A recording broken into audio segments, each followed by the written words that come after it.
What influenced you to start your own rehabilitation center? What influenced me?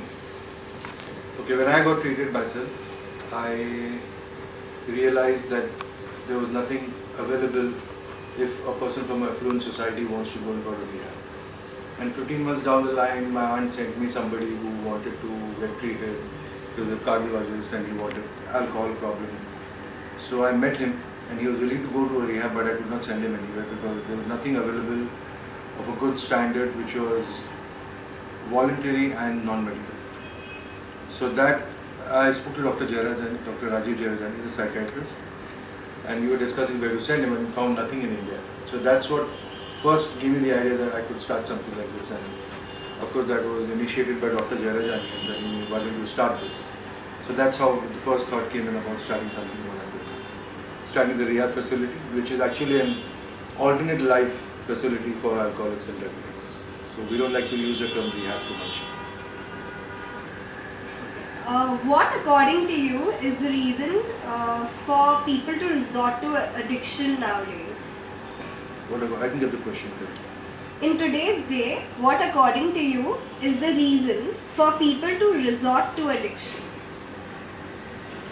Resort to addiction is a latter part of it. This happens.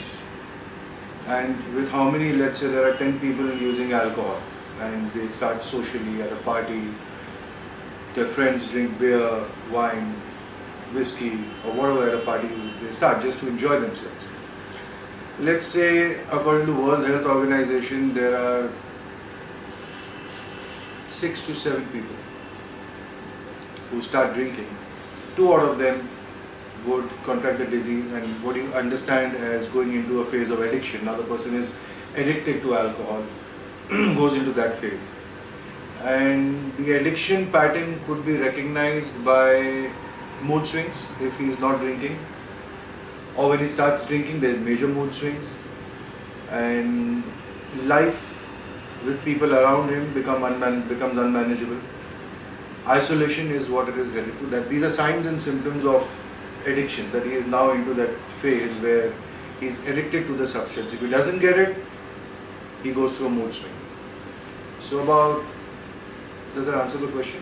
Yeah, pretty much. Tell us about your experience with users of substance abuse.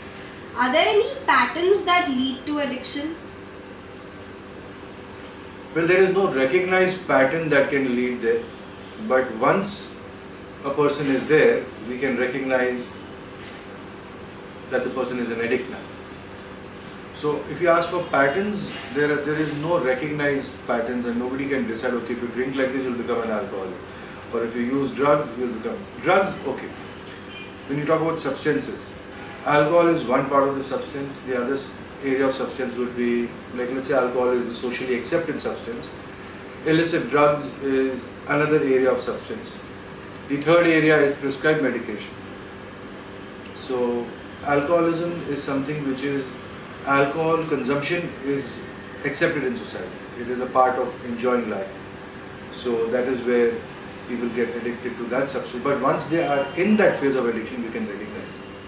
There is no pattern. Let us say illicit drugs, at least 7 out of 10 people who use illicit drugs will end up in addiction. Now, there is no pattern, but it is a recognized substance that changes the total perception of the mind where the person is using illicit drugs. So we cannot say there is a pattern to it, but that is very, very addictive compared to alcohol. To understand that better, let us say the damage alcohol can do in say 5 years, illicit drugs can do in a year's time. Illicit drugs can do in 3 months' time, depending on the substance. If a person is using, let's say, weed, he would reach where alcohol reaches in 5 years, he would reach in say 3 years' time. Let's say a person uses cocaine, that person would reach there in 6 months' time. If a person uses MDMA or LSD, acid, that person reach there in 2 months' time. The damage done to the brain. So there is no recognized pattern, but there are recognized substances which can take you to a point of addiction. And to understand addiction again, when we get into a bad mood, to feel good about ourselves, we need the substance. If I'm angry with somebody and I want to control that anger, I feel if I use drugs, I can control the anger, I calm down. They feel it's like a calming down effect, but it does a lot of damage to the brain. Coming to the third, which is prescribed medication. The prescribed medication is also given by psychiatrists for medical remedy, which could be anxiety, which could be depression, which could be any of these psychological ailments. And these are given for a specific period of time, and they're supposed to be tapered off in that specific period of time. But addiction is very amazing. The person gets so addicted to it that he will tell the psychiatrist that he's stopped, but he continues taking the substance because now he's not using that as a medical remedy, but using that as an addict. So that's pretty much, there is no pattern. But once it happens, you can recognize that it happens. Even a child can recognize a drug. Even a child can recognize a drug addict. So if you can recognize that, but there is no specific pattern that can lead up to it. Elaborate on the role of codependence.